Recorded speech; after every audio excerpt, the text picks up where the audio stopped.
They got access to the oil.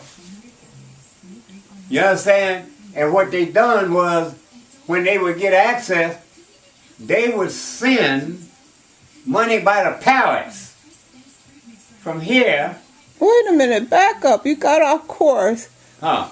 You was telling me about the airborne. The airborne. And then that was the ones that flew to escort the. What happened was and the land ones was the A-ball. Americans was getting, them white boys was getting shot out of the air. Cause them Japanese, man, them motherfuckers had airplanes that were very maneuverable. You know, the first So time, American technology was the worst technology of all the really? the fucking Japanese had airplanes that they, you know, and these Japanese was flying these motherfuckers and shooting these motherfucking airplanes out of the sky.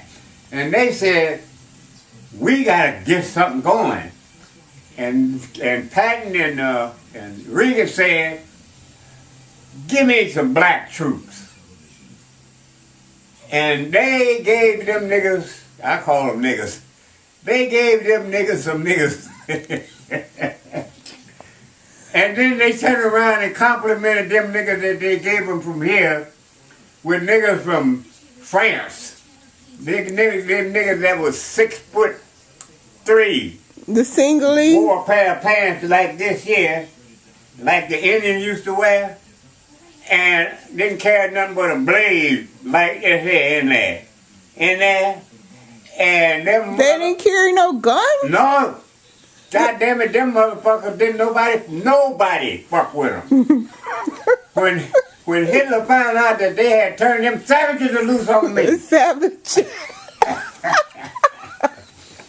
They had turned them savages loose on me. We got to fight. And the first motherfucker that reached that Rhine, the river that runs into Germany, through Germany, the first motherfucker that landed there was niggas. Reagan took a couple of them brothers, and when word come out that they was like 50 miles, 25 miles from the capital, that's when that motherfucker went into hiding. Who? Hitler. That's when he went into hiding, and he eventually committed suicide because they was getting close. He was scared they was going to get his ass, because they was on his ass. Hitler committed suicide. Huh? He committed suicide. Yeah, that's what he done. He had, I told you that they had all of this equipment and the bunkers and shit. Shit, he was hiding out in a bunker that was supposed to be bomb-proof. From the brothers? Huh? He was hiding from the brothers, not just because they were brothers, but it was the brothers that was 50 and 25 miles from where he was. And his army was being decimated as they came. You know, it's like if me and you walk up there where that man got them cabins on the street up there, and somebody tell him we coming, and he trying to get his cabins out of there before we get there, cause he know how long it's gonna take if we on the march, and we already got a reputation. You understand? And them niggas got a reputation for them big knives, and them motherfuckers from France, them motherfuckers could stand flat-footed and jump. But they weren't French. They were Africans from France. Yeah, I call them niggas. The Sinhalese. Yeah, and them boys could stand flat-footed and jump. Goddamn, jump over the average fence just flat-footed. You know, and when they come after a motherfucker, cause they chased a whole lot of whiteys and a whole lot of Germans and a whole lot of whiteys from over here back to camp. And what happened was they motherfuckers coming into a town like they doing them Arabs over there now, and grabbing up the women and raping the women like them niggas done over there in Japan when they raped that young girl. You know, if niggas following behind them whites, but when they know them niggas was coming, and they had a Japanese company. It was the 144th Japanese company fighting the war.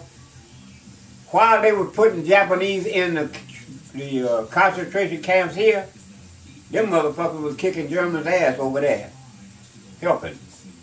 You know, you don't even hear about no Japanese company. But I'm telling you they have. Wait a minute. The Japanese. These are American Japanese, man. These were Japanese that was from here. But wasn't Japan and Germany on the same side? Yeah, but they didn't.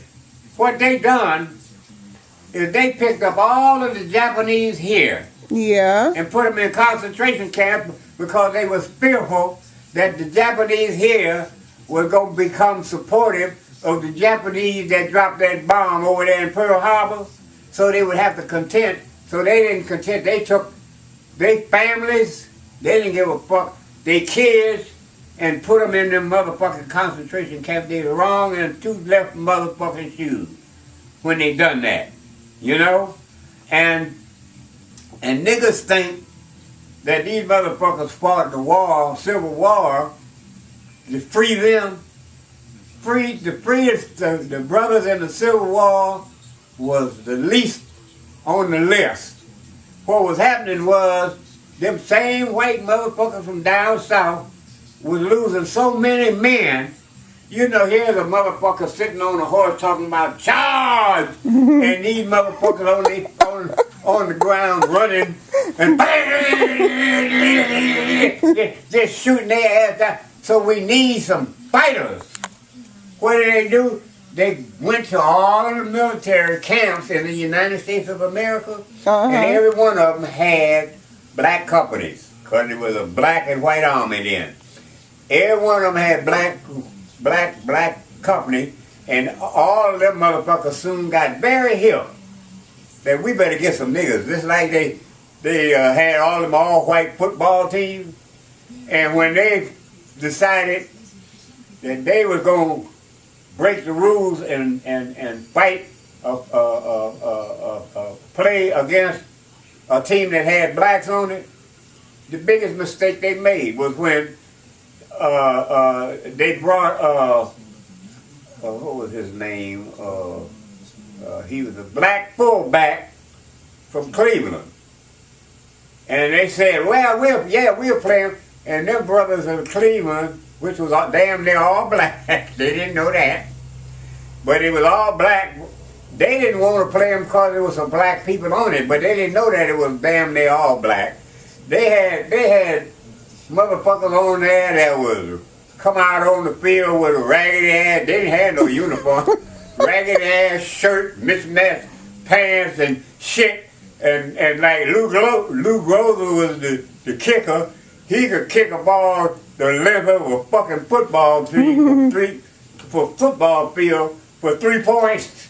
And they had another one in there named Kilroy. His name was Kilroy. His name was all over the country after a while. Everywhere they played, it was Kilroy.